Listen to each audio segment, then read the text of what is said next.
Good morning, Marianne. Julie, Jessica, Holly, Marcia, good morning. Marcia, Holly. Okay, I'm Doreen Nicholas. I'm Krista Steiner. And we are going to be, thank you, Deborah, talking about getting our message out, how to speak publicly about the issue of domestic or sexual violence, how to talk about our programs, how to engage the community, and some tips. Hopefully you got the email with the materials attached earlier. So we're not disembodied voices. This is who we are. This is beautiful Krista Steiner. For any of you that have gone to our gala, that's her big event of the year, and she does wonderfully at that. Krista, you want to talk a little bit more about yourself? Yeah, so I'm the Communications and Events Coordinator here, and like Doreen mentioned, I plan our annual Thrive Gala, which is an awards dinner and gala and fundraiser for the Coalition. And I also do all of our communication stuff, so our social media, our website. I also coordinate all of our external events too. So I do coordinate our outreach events, coordinate our internal staff volunteers, and all of the details behind the scene of us participating in those awareness and outreach events in the community. And I do the training and coordinate trainings with our other trainers. Some of you have been in trainings with me, so I'm glad to see you here. We've had 35 people signed up. 15 of you are on time and here, so other people may be joining. So our objectives for this training are best practices for responding to a community request for public speaking or appearances. We'll address the challenges in responding to speaking requests and what that entails and how we might be able to support you in those challenges. And then how to maximize opportunities for teaching, awareness raising, and fundraising in those requests and opportunities. So, we're curious about why you're attending this webinar or why the topic interested you. So please use your chat box and respond to those if you could. Or if you're just webinar junkies and fun to attend.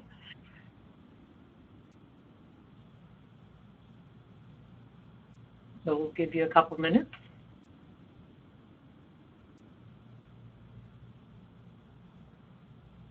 Why are you to sharpen your skills? That's always a good thing, Marcia.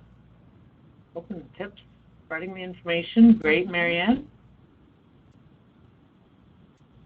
And that's a point. We've got to be able to talk so people can hear us. We've got to be able to talk so they can absorb the information so we don't turn them off. Oh, first webinar in your new position might require this topic in time. Exactly. We end up talking about it even when we don't plan to sometimes, huh? We might have our name tag from our organization on when we stop by the grocery store. Yeah. And somebody, checkout person might ask about your organization, right? They might have a story about somebody they know or themselves that have been victimized in their lifetime. So it's always good to be prepared on how to respond to that in an effective way. Wait for a couple more folks to type their responses. Getting better communicating with public, that's always good, Kathy. Learning all you can so you can help your ladies get well, help them heal, get a better understanding of the various ways they can get the word out. Okay. Wonderful, you guys, wonderful. All right. So sometimes we freak out because we know awareness months are coming up, and like Holly said, if you're new staff, how do I talk about it? What if I have to go to speak to a group of church ladies, or what if what are one of those men's clubs, Fraternal Order of Elks or something? Oh yeah. A lot of times they try like the Lions Club. Lions Club. They try to do something during our awareness months, whether it's April for Sexual Violence Awareness Month, or February for Teen Dating Violence Awareness Month, or October for Domestic Violence Awareness Month. some community groups try to get involved by hosting a speaker. They might do a little donation drive, or give us some money or a check to help our program. But it's really important to be ready before those awareness months or those events descend upon us, and we don't know what to do and we get all nervous. So we want to prepare you with some tips. So answer this for us. What are your challenges or concerns about getting your message out? If you were asked today to go speak tomorrow to, let's say, a group of church ladies, and they wanted to know about your program, what do you think your challenge or your concern would be? Even doing a 10 or 15-minute presentation, what your program is, what your program needs, and how you're going to respond to questions that people might have, let's say, about domestic violence in general. Like if they ask, why don't they just leave? Right. What would be your challenges or your concerns? That they don't want to acknowledge that it's an issue. Yep, there's a lot of folks, Sharon, in our communities that are in denial about the extent that domestic or sexual violence impacts us, right? What other concerns or challenges might you have? I'm going to go talk to the church ladies. Or anybody else, any other group. Right. Using awareness for the most important aspects in a short time, yeah. As it relates to the audience, materials to hand out, technology availability, right? Those are all important things to find out. They don't know the different types of domestic violence. Yeah, you're right, Kathy. A lot of people really focus on the physical abuse. Yeah. They get uncomfortable about domestic or sexual violence, and that's an important thing to that you bring up, Kaylee, that a lot of times these issues have impacted people real close to home, either themselves or somebody that they care about. So sometimes when they make comments or ask questions, it's specifically about their experience or the person that they know's experience. So it's really important to handle those respectfully and gently, and we'll talk a little bit about that. And Kathy, lack of organization. So we'll talk about, what to have in our talk, whether it's a 5-minute talk or a 50-minute talk. But great, thanks for putting those things out there. We want to make the most of the time that we have. We want to make it most effective and impactful.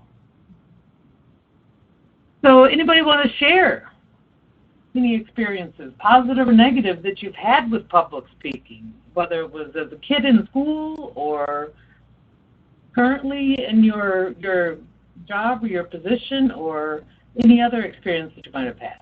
Anybody want to share?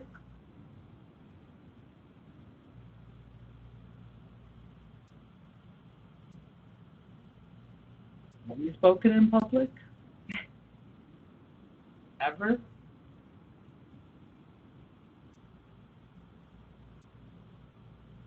Lala and Kathy might have. Always going so hard to stay on point, Kathy. One on those tangents. I can relate to that. Yep. So can I. The stereotypes and the myths, that's a really important thing for us to always try to address. Some people have them. Some of your topics were too shocking.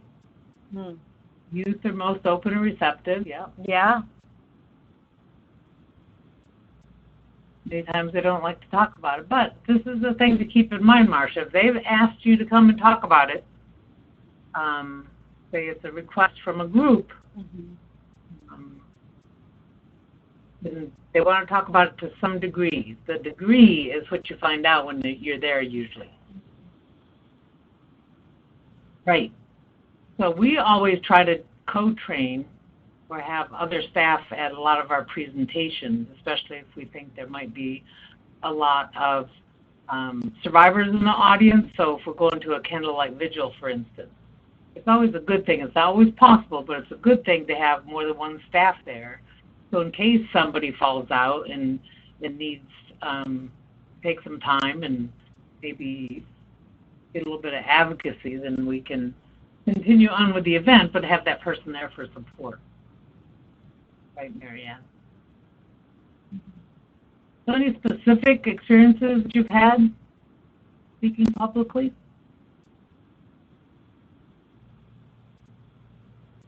Positive or negative? You probably had a lot more positive experiences than you acknowledge. It's human nature to hang on to the negative stuff. Yeah, those are the easiest to remember, unfortunately. Right. Right. So we're going to give you the tips that we can. Recently shared with oh, good. Thank you, Holly. I'm glad you enjoyed that training in Tucson. For anybody else that hasn't gone to the sharing experience, check it out. We're doing it all over the state. We've got some space, just a little side note. We've got some space for the sharing experience that's happening in Lake Havasu. I believe that's in July. So check it out on Eventbrite and get signed up if you can. All right, so let's move on. So best practices for responding to community requests. And of course, this is all what I have learned in my position here, and there may be other better ways of doing this. And so the type of requests, a lot of times we'll get outreach and awareness requests or information tabling. So we know we get those a lot. We want you to come and spread information, or we would like you to come and speak at a luncheon or other event. They would like to ask us to speak.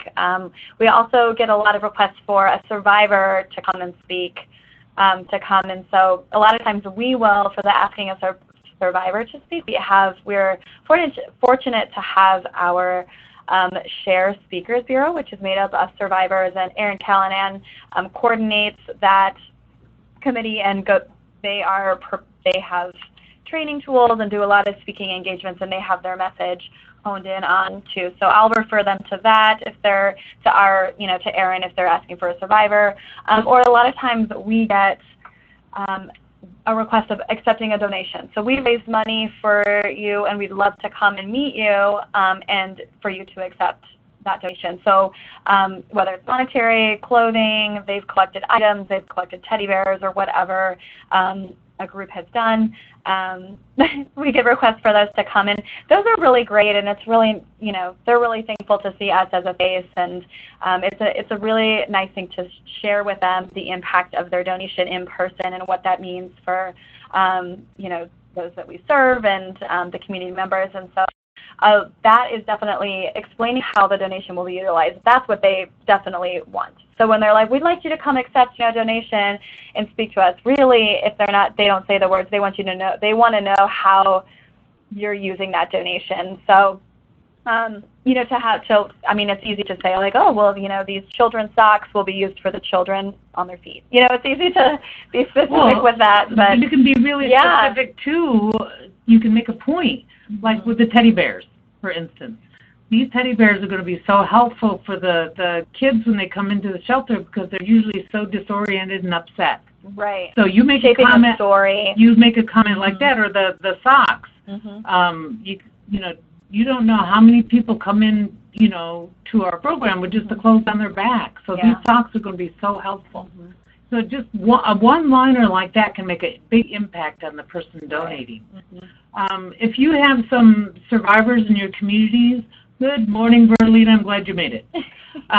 If you have some survivors in your community, you think that they have gotten to the point where they are healed enough and they've expressed wanting to be involved, they can come to our Speakers Bureau training. Erin holds it once or twice a year, depending on the number of survivors she has reach out to her. And she works with the survivors. It's a full day, half a day or a full day training about how to tell your story and how to share your experience, how to do the public speaking part. So if you have any survivors in your community that you think want to get involved or would benefit from that Speakers Bureau training, I put Erin's email in the chat box there. Get a hold of her, and we'll even help with some of the travel expenses if they're coming from out of Maricopa County. So there, do that. Yeah. get some of the survivors involved. And then when you get those requests from organizations, or you're holding a domestic violence awareness event or a Candlelight Vigil, you'll have a survivor that's had the training and can speak on your behalf, or at least share their personal experience of surviving abuse. Also with that Survivor Speakers Bureau, they really touch on a lot of how to take care of yourself and how to, to share your story without hurting, damaging yourself or hurting yourself, and being able to be in a safe place to be able to do that. And also in the Speakers Bureau, because obviously their story can be told in 5 minutes or 10 minutes or however long allotted. And so in the Speakers Bureau, they really hone in on shaping a piece of your story, or how to share it in a way that doesn't get you off track, like we were talking about earlier, or sharing every little detail which is important to that person. So anyways, just to share that too. But okay. Yeah. So when we get those speaking requests, even if it's at an information table, speaking to the church ladies, at a Candlelight Vigil, it's an opportunity to educate community leaders and business folk, because ideally everybody in our community has some level of awareness. Everybody in our community has an idea on how they can support our local programs or get involved. So certainly educating them about domestic or sexual violence issues. Many times people use statistics as an opening. Statistics can be also attention getters. It's important that we offer a hopeful message. And a hopeful outcome as the end goal. We don't want to, people are going to die and it'll be all doom and gloom. And yes, certainly some people do die. But you can talk about that as a point for mobilization. You can talk about how many people that you serve in your program, and thank those people in the community that have been helpful. Thank the law enforcement for helping you achieve your mission. And then, speaking of mission, know the mission of your program. And hopefully you've got a really short mission that you can memorize, or a mission that's on your program brochures or flyers. But it's really important to share the mission of your specific program. Sometimes that's where people get the idea and how they can help. Many times folks will think, well, I could support that mission. That's something that I believe in. And then always be very creative as far as your program needs. Move beyond the socks and the toilet paper. A couple quick trip gift cards, because we've got some folks that do have their own vehicles and are working or looking for work, and they might need some assistance with gas. Volunteer opportunities. You might have some retired school teachers or retired bus drivers or somebody like that that are looking for volunteer opportunities. Improved community collaboration is always something that we're striving for. The more people that we have involved, the more people engaged in the work that we do, it's going to make our job a lot easier, and we're going to be able to provide more and better services to the folks that we. Hi, Jamie from New Life Center. Hi, Mia. We're going to be able to provide better services to the folks that reach out to us. So we always want to look for ways that we can get the word out and improve our community support in our programs. So best practices in responding to tabling and outreach events. Some of this stuff is obviously intuitive, and it feels obvious, but it's nice to be reminded to respond in a timely manner. We get a lot of your programs, like as long with us, get us a lot of requests for October tabling, and we'll get those requests, on September 30th, and they're having their event that Friday to kick off October, Domestic Violence Awareness Month. And we are not a giant organization. We don't have hundreds of staff, and so it's tough for us to be able to do all of those requests. But I like to respond in a timely manner, and that taking them seriously. And you never know what they're wanting, or you never know what opportunity that could mean for you. So it could be a large donation. It could be something really great. Oh, that's a really good point, Mia. She says she always tries to send thank you cards afterwards, as well to the direct point person, which is really a very nice step. And I know when we participate in tabling events and we get those thank you cards, that really means a lot to us, that they recognize that we took time out of our normal day to participate in their event. So again, appreciation of the request. So like me said, a thank you card, it goes a long way, or even just a quick thank you email means a lot. But thanking them, I always am like, thank you for thinking of our organization, and thank you for thinking that working to end domestic violence and sexual violence is at the top issue, that you are taking that seriously and that you want to bring information to your community or your group or whatever. So I always appreciate them and tell them, thank them directly. And of course, so a lot of times I will gather all the information and then look at the calendar and check internally later. So, okay, I'll get back to you and write down all of the information. So I check our calendar, I check the availability, what's going on that day. Avoid double booking, because we've had that issue before, or we have, we avoid double booking. For us, we don't have a ton of duplicative items for tabling, so we don't have a lot of tablecloths or things like that, so we literally cannot do more than 3 events at one time because we just don't have enough stuff. But so avoid double booking, because also, it's I'm sure in your organizations it's typically the same staff that are doing a lot of those events. In reality of attending, I mentioned again, we all have lack of staffing or lack of volunteers or all of those things. And so I'm realistic too of, we had 2 other, if I check the calendar while they're on the phone, which I usually don't, but we've got quite a bit going on that day. Let me see if we can participate. And just, you don't have to say yes to everything. It just is, you can't do all the stuff, and to prioritize what you have. And so gather the pertinent information, contact person's information, how many people will be attending the event or in participation, the location, the focus of the event, so what the event is at all, and who's in attendance, so that you can prepare all of your materials and your items. And we also have staff who specialize in different things. We have a staff person who really connects with youth really well. So if it was a youth event or at a high school, I would check in with her directly and say, hey, there's this event. And, you all know those specific people that connect with those different audiences. And then also offer alternatives if we're unable to attend or participate. So I'll refer them to one of your all programs if it's in a community, if it's in Glendale or, something like that. We have really great programs in that area, so that I'll refer them to other programs if we're unable to do it. Or if it's like a little bit more localized and not necessarily statewide, because we kind of focus on the larger events since we serve the whole entire state of Arizona. Or if they also, I'll offer materials. So I will ask if they want to pick them up from our office or if we can mail them. But, sending out shoe cards or brochures or tip sheets, anything like that. And people are always really excited about that, and you'd be surprised if they just kind of want a piece of information to pass out. And so I always offer that too, of the alternatives if we're not able to participate.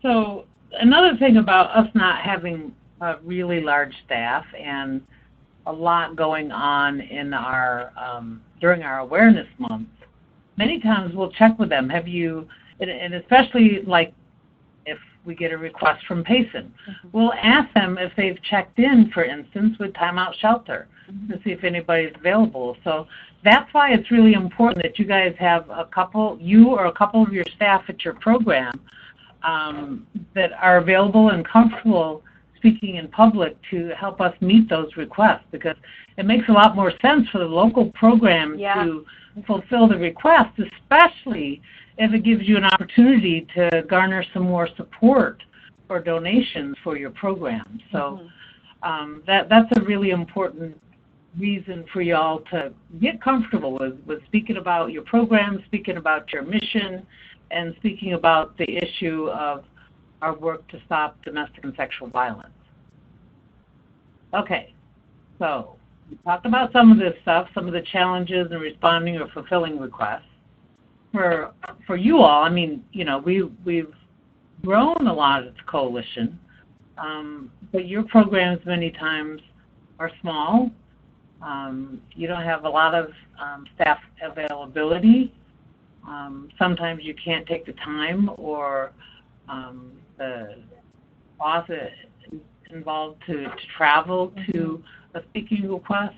A lot of times we are working with skeleton staff, so staff turnover many times is an issue for us to be able to show up at every time the church or the Elks Club or Boy Scouts or Girl Scouts, whoever asks us to come and speak. Sometimes those challenges are just general discomfort in speaking to groups, and I know that on the list of the top 10 stressors, public speaking is right up at the top as far as a stressful event. And then preparation. Sometimes we don't have time to prepare. Sometimes we don't know what the heck we're going to say. Sometimes we don't know how to approach our audience. Sometimes at the last minute, maybe our director was going to do the event. Something came up with the director and they can't show up.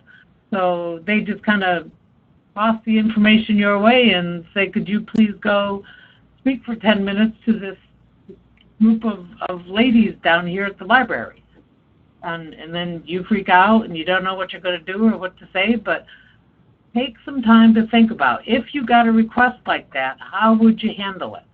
So that it's not going to be so, because we don't want to not show up. We want to at least show up, talk about who we are, how the community can support us, and thank them very much for their invitation. I mean, 5 minutes, you can do a lot in 5 minutes. So things that you should absolutely know, like basic stuff, your agency, your mission statement, your history. I know Doreen mentioned earlier, hopefully you have a short mission. And we, did not have a short mission for a good while. And it took numerous breaths to say our mission, to lead, to advocate, to educate, so, and that, obviously that was really important to us, but now we have a shorter mission statement to, end sexual and domestic violence by dismantling oppression and promoting equity among all people. You can do that in one breath and it's good. But so know your mission statement, know a bit of the history of your organization. When did your organization start? Was it always in that city? How many campuses do you have? Things like that, just basic stuff about your agency specifically. People really like to know that. Your material, so educate yourself too. So if you're passing out stuff and you don't kind of know what it is, or somebody looks at it and they have a question about it, it's good to know what's on there. So read over your materials, educate yourself on that stuff too. Know your audience. We mentioned this earlier as well with the table and requests, but when you're speaking to know who you're speaking to. So are these people, do they have a baseline knowledge already? Or are these people new to the subject and you need to kind of start even earlier than, BV or SV 101? Practice. So have your introduction ready. So where a lot of people too, when you're introducing yourself, I say, I'm Krista, I'm the Communications and Events Coordinator, and a bit about what I do specifically. Then I go into introducing your agency. So the Arizona Coalition to End Sexual and Domestic Violence, began in 1980, blah, blah, blah, blah, blah. But not too much. I mean, people want to know a bit of the history, but they're there because they want to know more about sexual and domestic violence, and they want to help survivors. That is why they're wanting you to come in. So answering any questions. So I think it's really a nice opportunity for them. I said, do you have any questions? Or, I'm going to be at the back room for a little bit. So if you want to ask me privately, if you have any questions about our organization or about sexual and domestic violence, or if you, want to participate in one of our trainings or events, something that's specific to our organization of what we do, open that up. And if you don't know the answer, they ask you a question and you don't know the answer, it's okay to say, that's a great question. I'm not sure. I'm going to find out and follow up. Can I get your information? I want your card. I want your email address. And I'm going to find out because I know somebody who will know that answer, or I can look it up at a later time. It's better to not be, I think it's this, is not a good thing to answer with. So if somebody, what is the rate at which, men are victims? And if you don't know the answer, I would not, saying I think this is not safe. I would say, I know that answer, but I can't think of it right now. Let's follow up. So just it's better to not share false information. And obviously you're not meaning to share false information, but it's better to say you don't know. Get their phone number, their email, and look it up or refer them to a source where they can get that information, and always follow up. All right. So the Research into Action Guide, it was a focus group research tool that was done by the Move to End Violence organization. If you don't know about the Move to End Violence, they do a lot of great stuff doing literally ending violence in our community. So they did this survey, and it's a little bit older now. I think they did the survey in 2012 and then another focus group in 2014. And so the title of the guide from their focus groups that they did is called the Research into Action Guide. So if you Google search Research into Action Guide for the Move to End Violence, this will definitely come up. So they found out, asking them about messaging about ending violence, that people care and have hope that violence can be stopped. So generally that was the consensus among the community, was that, yep, I have hope that violence can be stopped and I care about it. And then moving forward, people want to help out, but barriers get in the way. And we'll talk a bit about the barriers too, but they want to help, but they don't know how, or there are barriers. So we can make it easier for people to get involved, to get around those barriers. So we can tell them specifically how they can help. So we were talking about earlier, why don't you volunteer for our organization? We really need teddy bears and socks for the kids.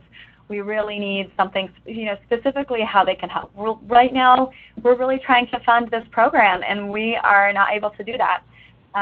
Give them the support they need to act. So if you are asking for something specifically, give them reasons or share with them the tools on how to do that. So talk to me afterwards. I'm going to give you my card. That's how you can, drop off the socks. Or we have a website. It's super easy to remember to donate online. But support them through that, kind of hold their hand a little bit. And then meet people where they are today. So if people are like, right now, but I want to volunteer, and you're like, well, we have too many volunteers. And that's what they want to do at that time, and you never know what that might move into, what that person might be connected to your organization and turn into a larger means of support. But you never, if you are at capacity for volunteers, we'll keep your name on tabs, and when we need a volunteer, we'll call you at that time. So that was some of the information that was found out then. So people care and have hope, we were mentioning earlier.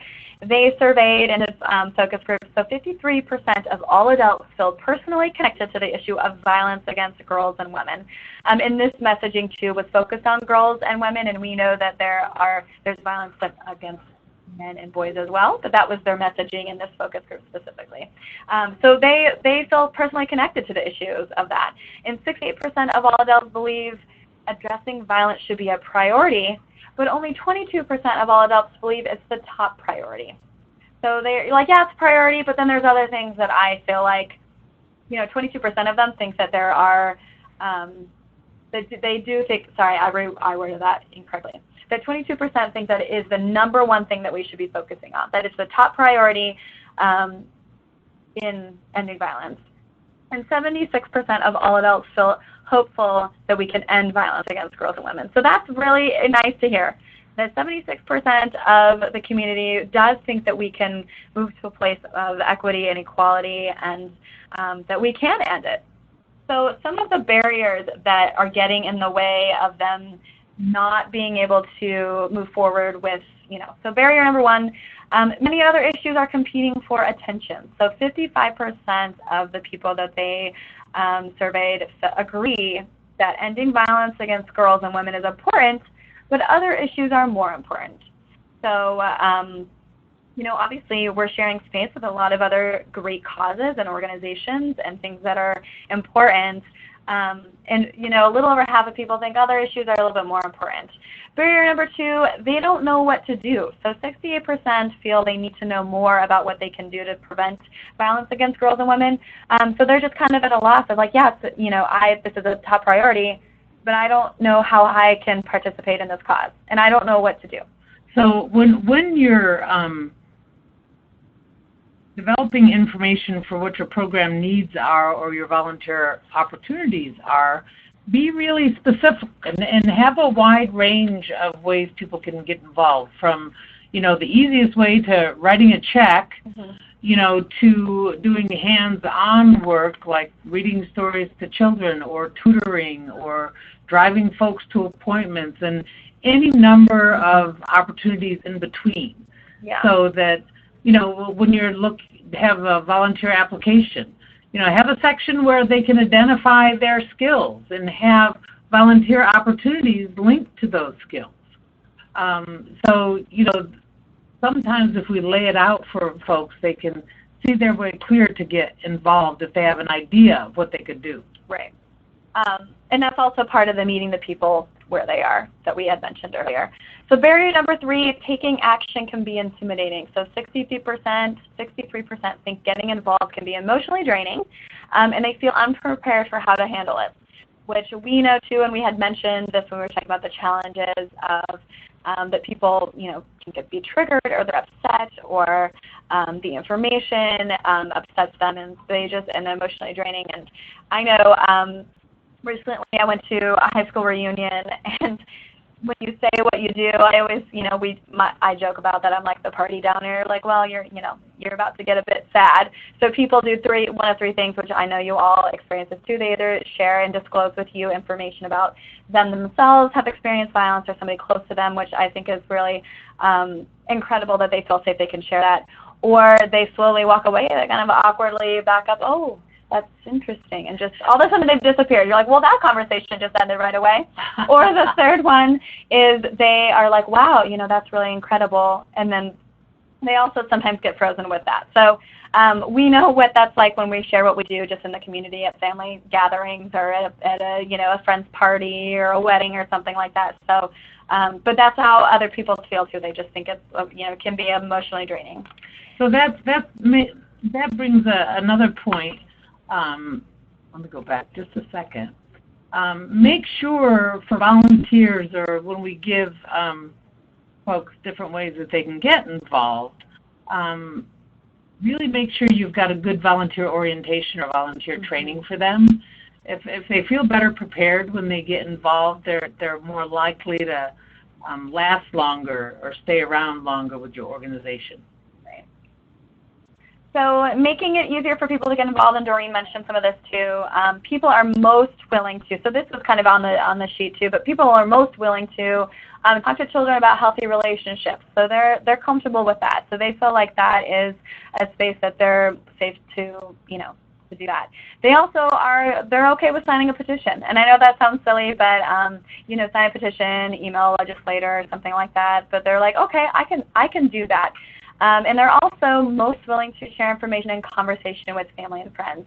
So again, this goes back to you handing out materials when you're at speaking events or you're passing out materials at an awareness event. These things are spreading to the community and to family and friends, and they're reading these things and they're sharing that in conversation with family and friends. Hey, I ran into this organization, and today I learned that 1 in 4 women, so it's really, you never know who's listening and you never know what information is resonating with them. A lot of times the engagement and people getting involved in our program is to the children.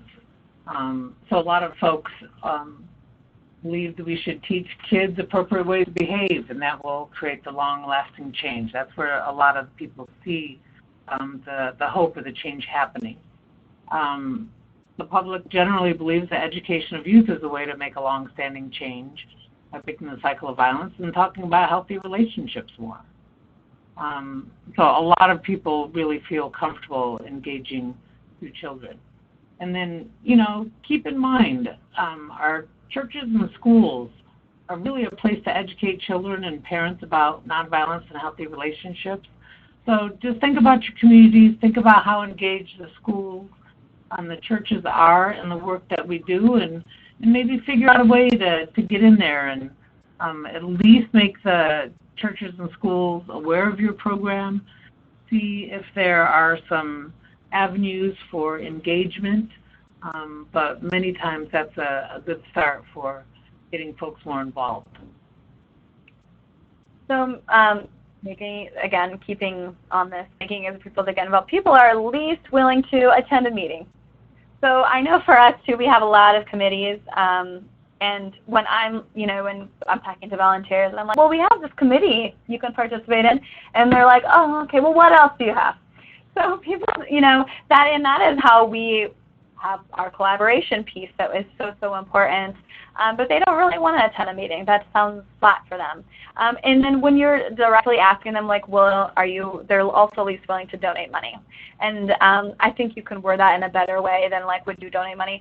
And then also in the survey, they were like, well, if you could end violence, how willing would you be to increase taxes by $5? That would end violence. And they were like, no, I don't really want to do that either. So those are the things people are least willing to do. And so what does this mean for us? Make asks clear and specific, focus on concrete action, respond with yes or no, avoid vague, support us. So we are guilty of this too, of support us on this, Arizona Gives Day. And if you're more specific of donate $25 because this means this for our organization. The people really like that. People really like that concrete action. Make asks doable for audience, and that's for audiences that don't know you. You start small and simple. So we learned earlier that people are more willing to sign a petition. So please sign this petition, and this will move forward some sort of piece of legislation or something like that. Please share this post. If that's specific to social media, but that is something that people who don't know you are willing to do. And then you're able to build to larger asks. So would you please join us at our gala, or please join us at our awareness event or our Candlelight Vigil, or please make a donation. Then you can build to those things when they start to feel like they kind of know the subject and are getting to know you and your organization. And avoid the menu. Too many choices make it hard to decide what to order. So obviously we've been to the Cheesecake Factory. Cheesecake Factory, oh my God. Too much. It's a novel. And how long does it take you to choose something? And it's too much. And so it's good to meet people where they are, and it's good to have options. But if you're like, well, you can do this, and you can do that, and blah, blah, blah, blah, and that's just too much. It's too much. So focus on one ask at a time when you are connecting with them. Like, I want to do something. What can I do? And they're like, well, what did you immediately have in mind? I want to volunteer. Okay, well, we have these volunteer positions open. Or, I want to coordinate a fund drive. Okay, great. Well, we really need socks and teddy bears, or something like that. So keep it simple and avoid overwhelming your audience because they want to help, but they just don't know what to do.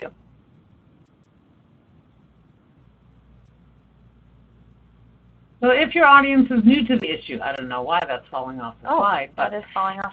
If your audience is new to the issue, use a compelling statistic to convey the scope of the problem and capture your audience's attention.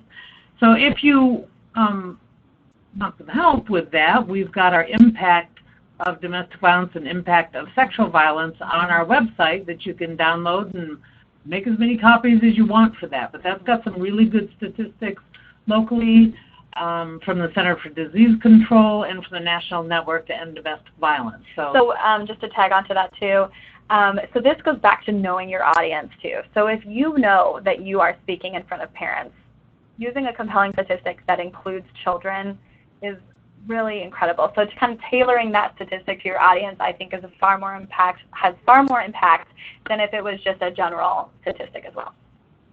Focus on one strong number, one statistic, again, like Chris said, that you know is going to get this audience's attention. And if able, that statistic is localized to the state or community. In Arizona, on a daily basis, we turn 200 people away from our shelters. In Arizona, we lose over 100 people to domestic violence each year. So those short statements, those short numbers are local to Arizona. If you know how many people you serve in your local program, that's a compelling number to share. And then pair your statistic with a message that change is possible. We can decrease this if we have more people involved, we hold perpetrators accountable, we had more support from our program, we could serve 40 more people each year. If the audience is already on your side, let them know exactly what they can do to help. So again, always having at the forefront what your program's needs are, the things that you struggle. We know that for a lot of survivors, they need transportation, they need help with gas, they need legal assistance. So, you know, having that information right at the tip of your tongue, so when you have that opportunity or the question is asked, you've got that information there that you can deliver in a snap. Let them know what impact their action will have. Let them know the things you always struggle to provide for the folks that you serve. And then, you know, share stories of other people like them, other community members taking action that resulted in real change. We have a volunteer on our hotline that's been on our hotline for, 14 years. She has taken the time to understand the issue, to get the training that she needs, and she's here every Thursday for, I think, 4 hours, answering phone calls. Sometimes our hotline is overwhelmed, so when Linda's here, it goes a lot easier for our hotline advocates. And it is one of those things, and we all have those amazing volunteers, those stellar ones, but for us too, you know, oh my gosh, it's not uncommon for us to hear, oh, thank goodness she's here. Whew. Like, it's just such a relief to have her there, and so that is real change in our organization. That this volunteer is so helpful. So it's easy to make those connections if you keep these tips in mind. This is a good way for you to prepare for you know, a 5 or 10 minute conversation. This can be your outline, slide number 20. So what does this all mean for us? Again, learn what your audience needs. So when somebody from the church says, we want you to come and talk about domestic violence, take that a step further and say, what specific information about domestic violence do you think would be helpful to this audience, or do you think they'd be interested in? So, you know, how often it happens, that's a good starting point. Or what makes it hard for somebody to leave. We can talk about the barriers to leaving. And then the more the better. Ask them to do one thing, have options for action. Again, the different ways, but not too many so as not to overwhelm them, but different ways that they can get involved. So from, you know, writing a check to doing a toilet paper drive, you know, to the teddy bears. I mean, and anything in between. And what their help means in people's lives. So they want to know that if I do X, Y, and Z, or if I spend 4 hours a week at your program, how is that going to help the people in your program? So really laying that out for them so that the vision is clear for them. So public speaking preparation, just to go into some of the public speaking skill stuff, be rested and organized in preparation for your speaking. So you know what people look like when they are not rested. You know what a tired person, or that they literally, you can die, oh, you rolled out of bed 10 minutes ago. And but be rested and organized and ready to go. Audience, so knowing your audience, we talk about this all the time, but it's good to know who's in the room, why are they there, and then knowing how many people will be in attendance. Do you need notes for your speaking? What's your focus? So again, as Doreen mentioned, if a group is asking you, well, we want to know about domestic violence, like, well, what specifically can I focus on? So that it just, and we had talked about some of the challenges earlier, and somebody shared that they get off task. And we know that the dynamics of domestic violence are very vast, and sexual violence, and so it's to focus on one portion, one piece of that is really important too, and will, I think, resonate with them more. Don't be ashamed to jot notes down either. You know, use some index cards. You don't need to go into a lot of detail, just phrases or words that will jog your memory or keep you on track. And then really try to stay as focused as possible, because it doesn't take much for a comment or a question to take you off focus, take you off task, go down that tangent kind of place where it could derail a whole presentation, a whole 10-minute kind of presentation. So try to stay as focused as possible. And then be really clear, not only the information that you got from the initial request, but what do you want people to take away from the talk or presentation? You know, usually our focus is to engage more, to get more support for our program, get more people involved from the community to make sure the community understands the issue better. But really be clear on what you want people to take away from your talk or your presentation. Know what you want to say. Practice your opening. Do it with a coworker or your partner or in your bathroom in the mirror. Prepare a strong close, too, something they're going to remember to tie this presentation or this experience up. And a positive close, too. We mentioned this earlier. To keep, to keep it real, but to end them with something that hopeful. It's hopeful and that they can help. Right. Yeah. And feel your natural gestures. You know, a lot of us speak a lot with our hands or with our body, and we're not aware of it. And years ago, my boss gave me a telescopic pointer. And it looks like a pen. I have it here someplace on my desk. I was going to show Krista. I'll show her later. It's a telescopic pointer, anyways. And she gave it to me just before a presentation in the basement of the governor's office. And I was nervous about it. So I had that telescopic pointer in my hand, telescoping it and folding it up, telescoping it and folding up. And I talk with my hands. So I had that pointer in my hand, and the people in the front row were like backing up, afraid I was going to poke them with it. So my boss took my pointer away. But really be aware of your natural gestures, and don't do things that could put your audience in danger, like having a telescopic pointer. But I think what we're going to try to play you a YouTube video. So I'm going to, sometimes people have their sound off on these presentations, so I'm going to copy and paste the link into the chat box, and then we'll also pull it up too. So if you want, it's just 2 minutes, so if you want to look at it really fast, that over here. But I'm also going to bring it up in our presentation too, just in case you can hear or see. So I'm gonna play it. My dad came up to me and said, "Son, it's okay. You flunked your exams. You already got arrested." One of the most important things that you need to realize is when you get nervous, you try to cover your vital organs. And that's why you would see a lot of speakers sometimes fold their hands, bring their hands in front of them, and that's a sign of nervousness. Great speakers keep their body open, so there is no barrier between you and me. Raise your hand if you have an emotional mother. Let me see. Put them all together, you get mama. And something that when you're starting out, you got to be very conscious about is keep your body open. Here's tip number 2. Have your palms open. Do this exercise with me. Take a look at your palms. Turn them around. Take a look at the inside of your palms again. What side relaxes your eye?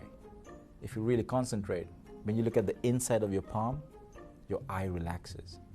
And a lot of great speakers, they open their palms towards the audience, showing a more openness. And that allows the audience to connect with the speaker better, as opposed to showing the back of your hand. Ladies and gentlemen, today I'm a dreamer, I'm a speaker, and I learned the unfailing quality of unconditional love from my wife. Number 3, get comfortable with the stage. When you're comfortable on the stage that you're speaking on, your body is free to move about, use body language. But if you're not comfortable with that stage, and if you feel foreign on that stage, what happens is your body language starts to constrict and you start to cover your body up. And when a son sees a mother cry tears of shame, that's a life-changing moment. She looked at me and said, "Son, I want you to be a better man." Whatever you do, don't touch the podium. As soon as you do that, you're going to be leaning on it, you're going to be shaking that podium, and you will be doing all sorts of things on the podium. So what you do is you keep a comfortable distance between you and the podium. You can keep your notes on it, but you can use your hands to gesture. Don't rest your hands on the podium. So keep a distance, and you can gesture, use body language as you want from a little distance from the podium.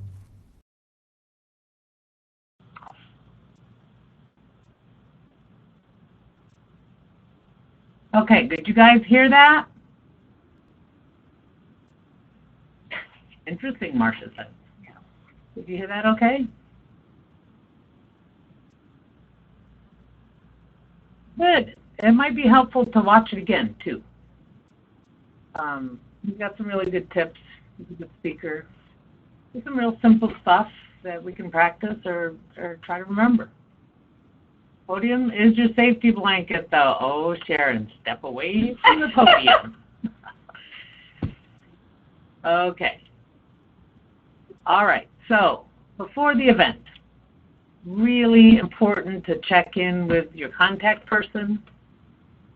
Yes, I sent the PowerPoint and the handout.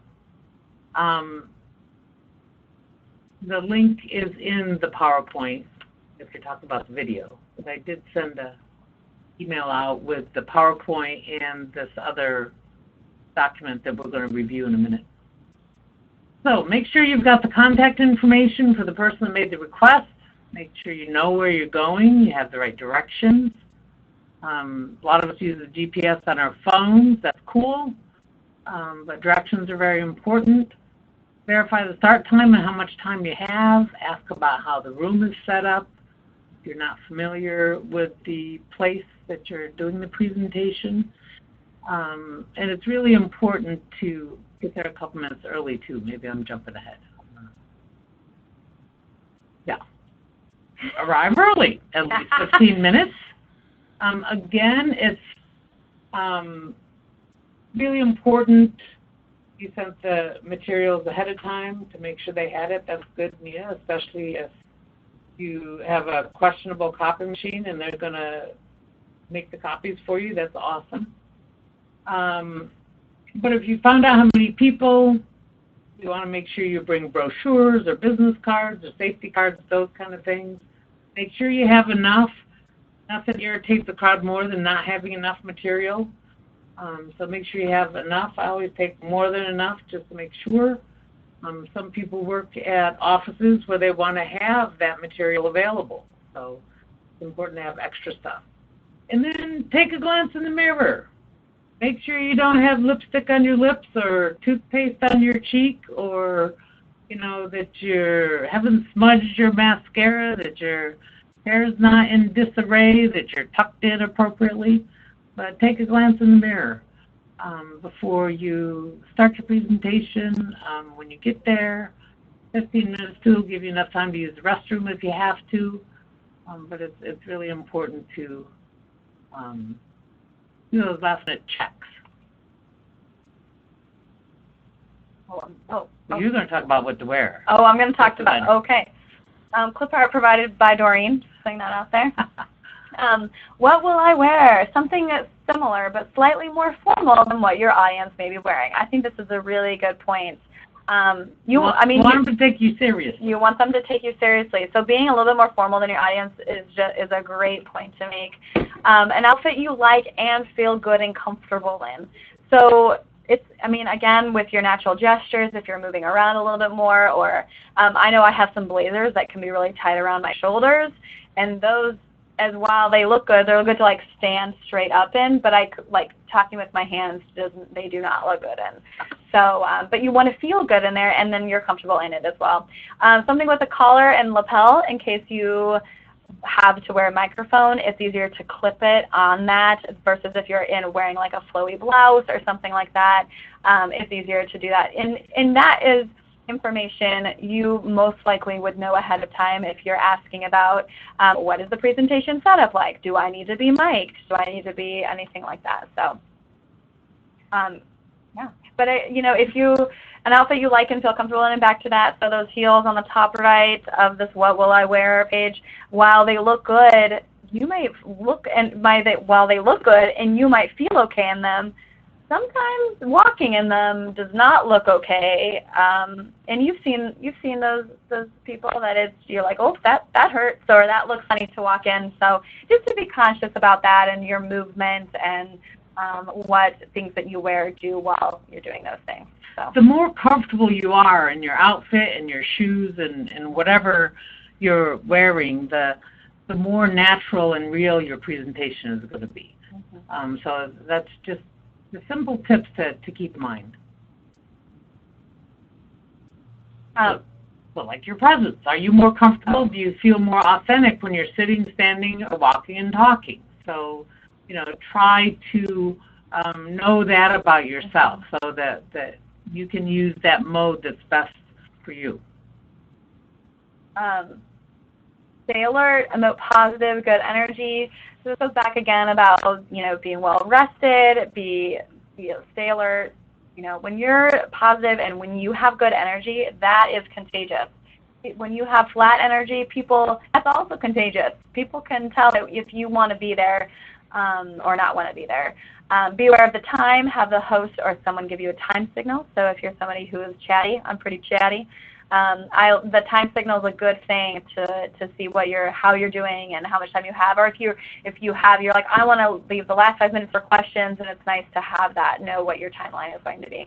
And speak directly to your audience. So a lot of times if you have a presentation and you read off the slides, it's harder for your audience to connect with you versus if you were speaking directly to your audience.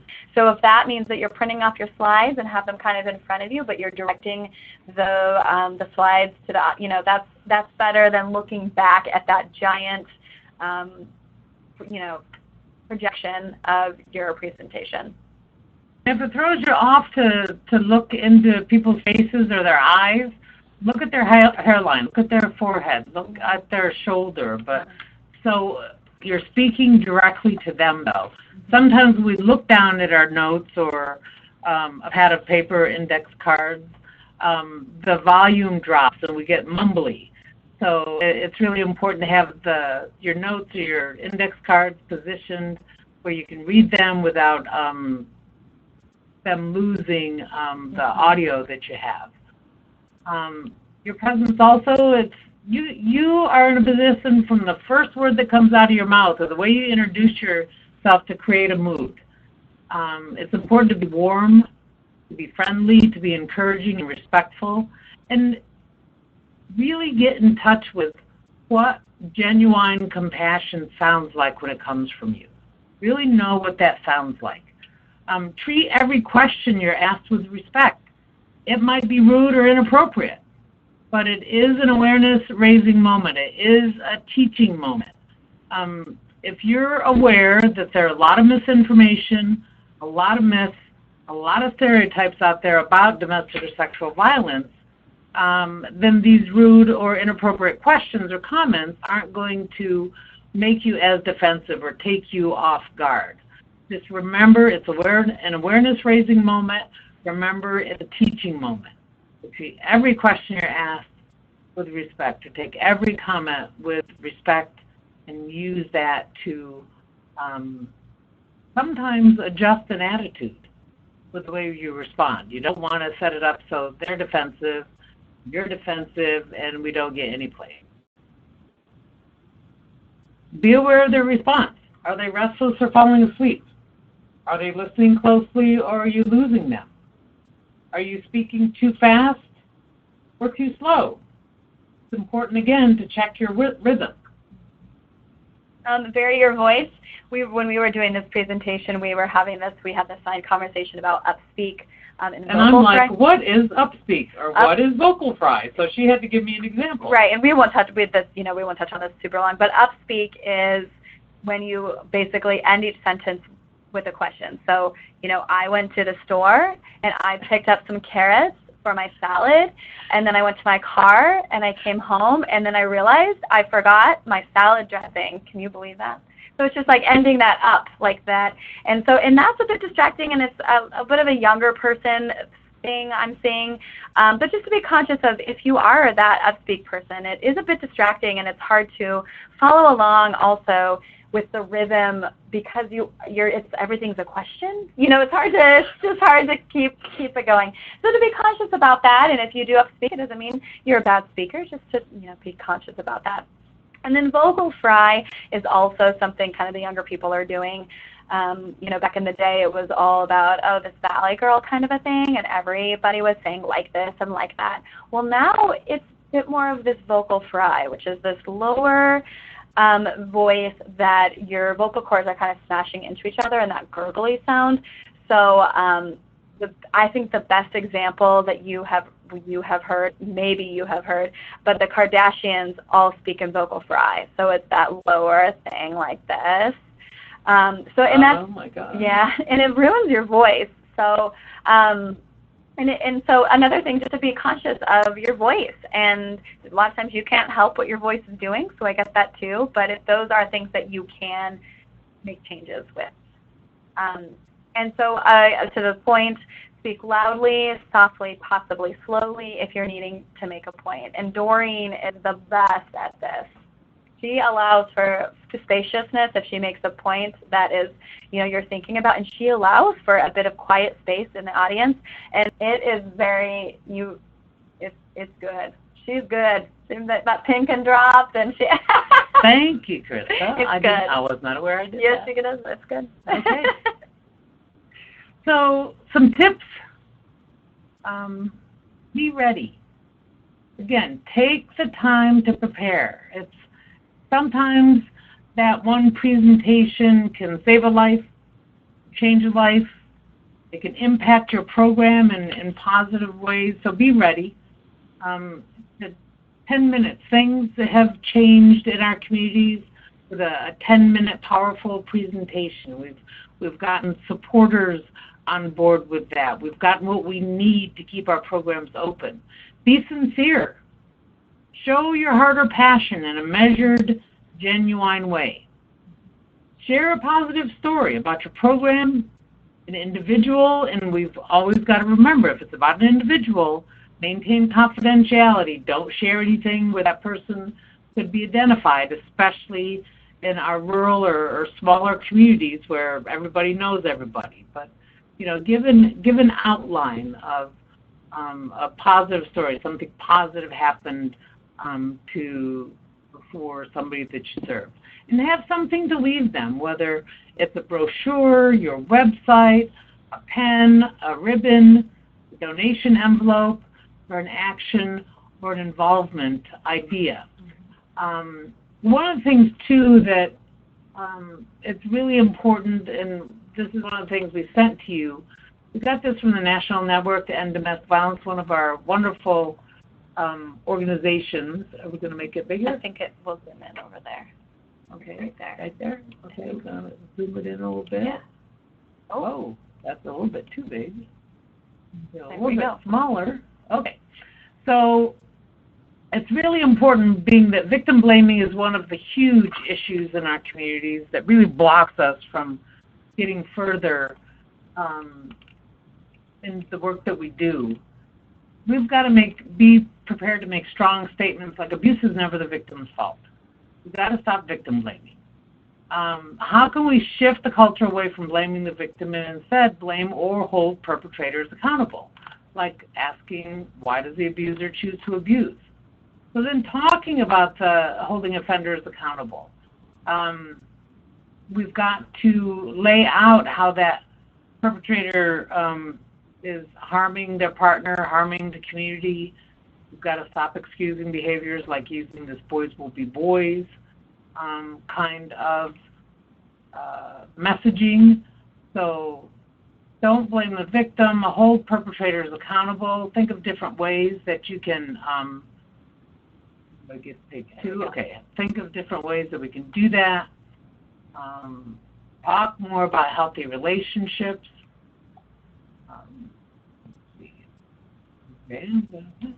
Challenge widely held perceptions about domestic violence. So again, if this just leave or why don't they just leave come up, we can talk about the barriers to leaving. So there's a lot of different campaigns. The ACESDV has, they had one in October of last year. Check out the full campaign on Pinterest. There's some really great tips and pointers and sound bites that you can get from there. So again, it's an opportunity to talk about the barriers to leaving. It's an opportunity to talk about the importance of having a place when they are able to leave for them to go, a safe place for them to go. We have to be willing to talk about domestic violence as an intersectional issue. So we can bring into the conversation local issues like lack of affordable housing, maybe racism that's happening in our communities, lack of jobs, lack of legal representation, and just talk about the importance of addressing the issue from that perspective.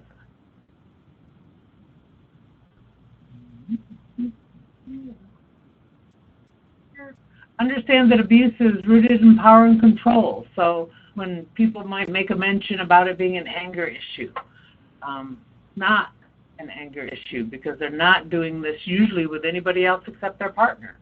So this gives you some ways to address those comments or those questions.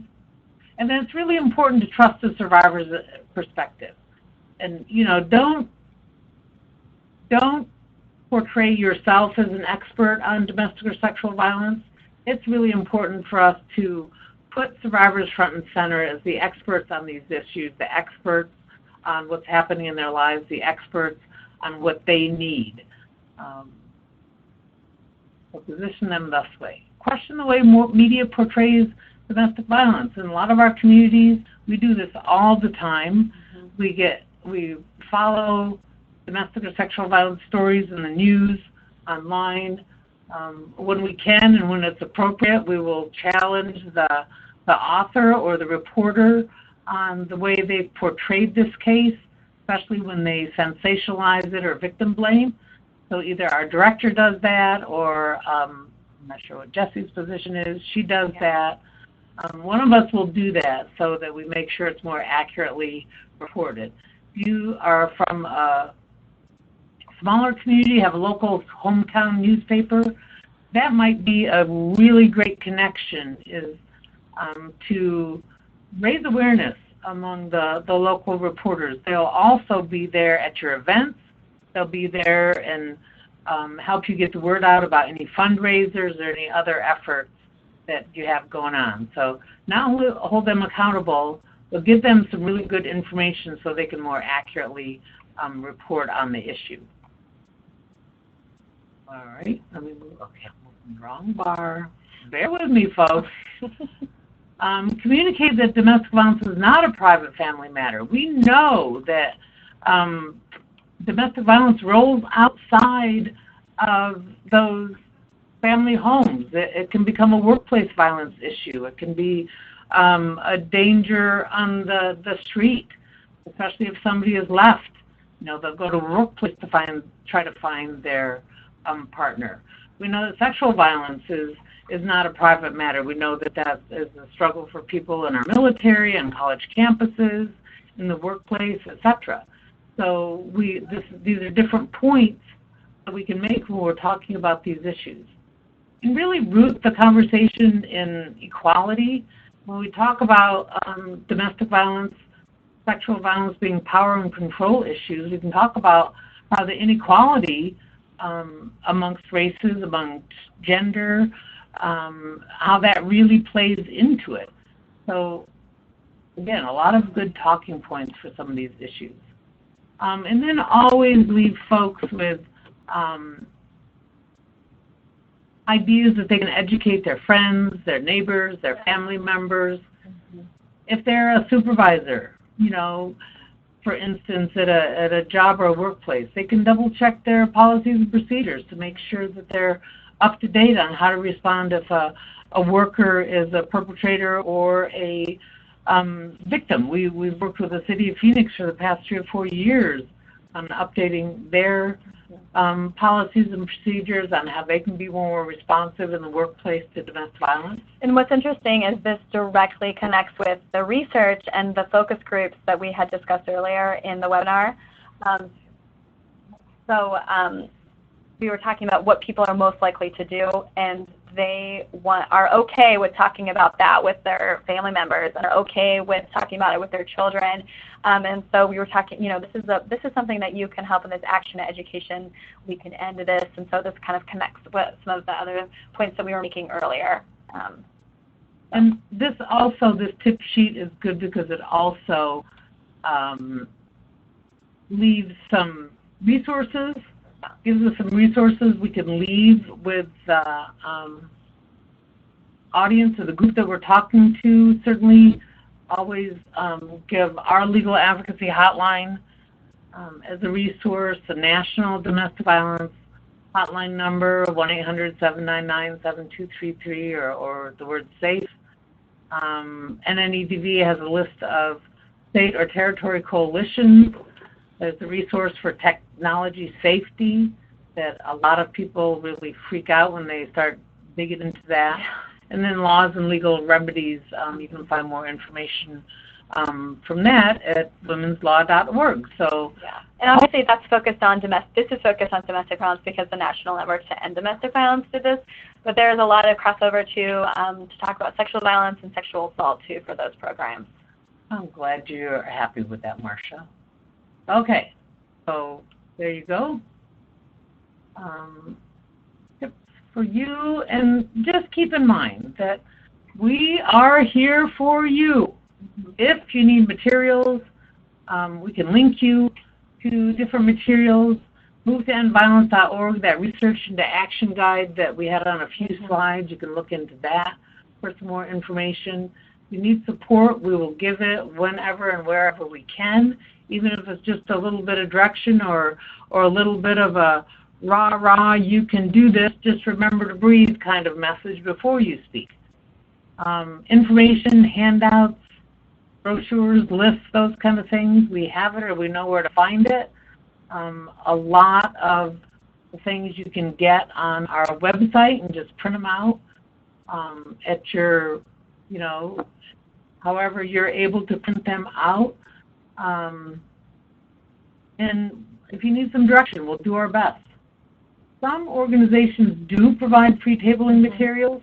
I would say specifically Futures Without Violence has a lot of, specifically related to our issue, their website you can order, and I think you only need to pay for shipping, but they have a lot of resources on their website specifically that we use in our organization because, again, you're correct, Sharon, that does get really costly and it's hard to keep up sometimes, So another thing that we do sometimes too is if we'll give them a hard copy or digital copy and say, just to remind them, we are an organization and we only have a limited printing budget.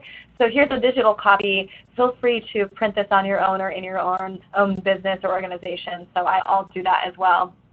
Futures Without Violence, I think it's futureswithoutviolence.org or something like that. Futures Without Violence. They'll send you 2 cards. And you just have to pay shipping, but they'll send you hundreds of the safety shoe cards in English and Spanish, and they have some for Native American folks. It's also an opportunity, too, to maybe reach out to a local print shop or to Walmart or to Office Max or to a school that might help you with some printing, because that's something that they could write off. That would be an in-kind donation where they could write that off. But again, we've got the fact sheets on our programs. We've got our shelter list. We've got a lot of good links to these organizations. So use us. We'll point you in the right direction if we can't give you some on-site help or on-the-phone encouragement.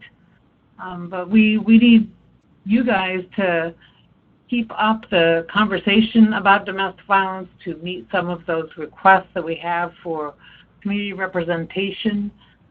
So please use the information that we gave you and reach out to us if we can help you.